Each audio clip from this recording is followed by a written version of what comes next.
இப்ப ஜாமவன் அத்தனையும் நினைவு மூட்டினதும் தன்னோட சுபாவமா என்ன பலம் இருக்கோ அது அப்படியே ஞாபகம் வருது. இப்ப இதோட கிருஷ்ணகாண்டம் பூர்த்தியாகுது. மேல சுந்தரகாண்டம்.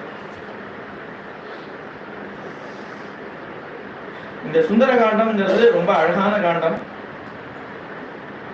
பக்தனை பத்தியே சொல்றது இது.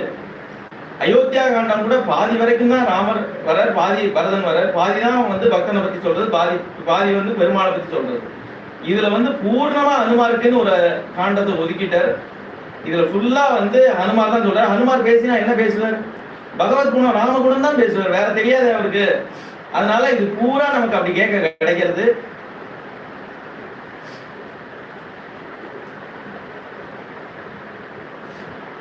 கச்சிதமா ரொம்ப சின்னதா அமைஞ்சிருக்கிறதுனால சுந்தரகாண்டம்.